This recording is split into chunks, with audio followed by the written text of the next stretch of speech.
Xiaomi's Redmi smartphones have been one of the most successful budget devices out there.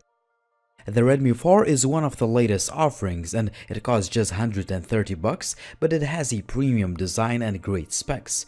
But is it really worth the price? My name is Linus and here's the full Gizmo China's review. The phone ships with all the usual stuff that comes with most of the phones, no extras included. When it comes to the design, the Redmi 4 is definitely one of the best looking and most premium budget phones out there. It's made of metal, it sits nicely in the hand and its buttons are nice and tactile. The phone is compact due to its 5" 720p display, which is not of the highest resolution, but it is still plenty sharp for everyday use. We have a 5-megapixel shooter and notification LED light, which can be highly customizable. Unfortunately, the capacitive buttons are not backlit. On the back, we have a 13-megapixel shooter with f2.2 aperture and a dual LED flash. As usual to Xiaomi phones, the fingerprint scanner is fast, accurate, and it allows you to unlock the phone straight from the standby mode. It's great that we have the IR blaster to control devices like TVs. The loudspeaker quality is actually very good for such a cheap phone.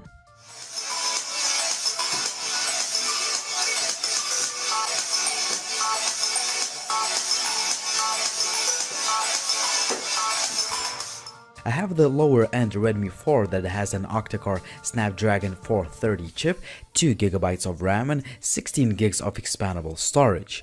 You can also opt in for a slightly more expensive Redmi 4 Prime model that has a Snapdragon 625 chip, 32GB of storage and 3GB of RAM. Even the lower-end model can handle 3D games pretty well. I played a few games on the highest graphics and there were just a few minor skipped frames. Also, the phone did not overheat. The Xiaomi Redmi 4 ships with the Android 6.0 based MIUI global ROM that has Google services pre-installed and Chinese bloatware removed. As usual, we have a ton of customization options, various settings, tweaks, and little features to make the phone look your own. Some of the cool features include a baked-in theming engine where you can choose from a lot of themes, fonts, wallpapers, and so on. Also, we can go to the so-called second space, which is, as Xiaomi says, like having two devices at the same time. In other words, it's like having two accounts on the same phone. Finally, the phone is pretty fast and fluid on the daily basis, and I didn't see any lag or stutter. Keep in mind that my Redmi 4 shipped with a global ROM. When it comes to the image quality, it is good yet not great. The Redmi 4 can take some good-looking daylight photos with a decent amount of detail, nice color reproduction and sharpness.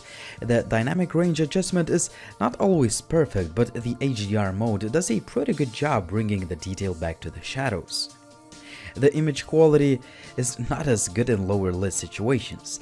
Most of the shots look soft, there is a low amount of detail, and the colors look a little bit washed out.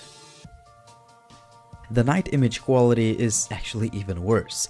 I don't really want to say that we may see a software update to improve the quality, but as of now, the photos don't look that good.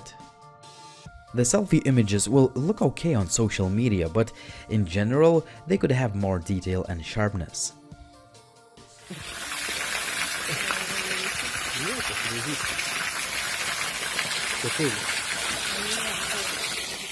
The 1080p video looks pretty good for a cheap phone.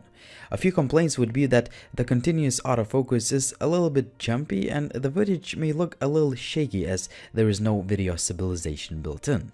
Finally, the audio recording quality is far from the best.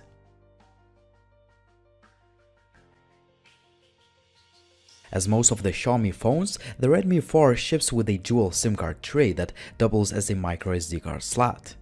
The call quality is okay, the GPS is actually very accurate, but I found that the Wi-Fi download speeds are a lot slower than usual. I hope Xiaomi will address this issue with the future software updates. The battery life can be summarized in a few words: one of the best on the market. The 4100 mAh unit will easily get you 2 days of heavy usage or even 4 days of lighter use, which is just an insane result. Seriously, it is very hard to kill this battery. In case you need to recharge it, the phone supports the fast charging feature, but it does not ship with a fast charger. I was able to fully charge the phone in about 2 hours with a supply charger. The Xiaomi Redmi 4 is yet another great budget device on the market. In fact, it is one of the best you can get at this price point, but it doesn't mean it is a perfect phone. The device has a top-notch build quality and nice design. The internal hardware components assure a good UI and gaming performance, and the camera can take some decent daylight images. Also, the battery life is just insanely good. However, even at this price point, we want to see the backlit capacitive keys and a better low-light camera performance. Also, the Wi-Fi download speeds were pretty low every time I wanted to download an app from the Play Store. At the end of the day, the Xiaomi Redmi 4 is still one of the best budget phones you can buy at the moment, but make sure to consider if the previously mentioned shortcomings are important to you or not. It was Linus, thanks for watching, and as always, if you have any questions, please drop me a comment down below. Also, please subscribe to the channel if you haven't already, like the video, and please visit gizmochina.com for all the latest and greatest Chinese tech news and reviews. See you soon.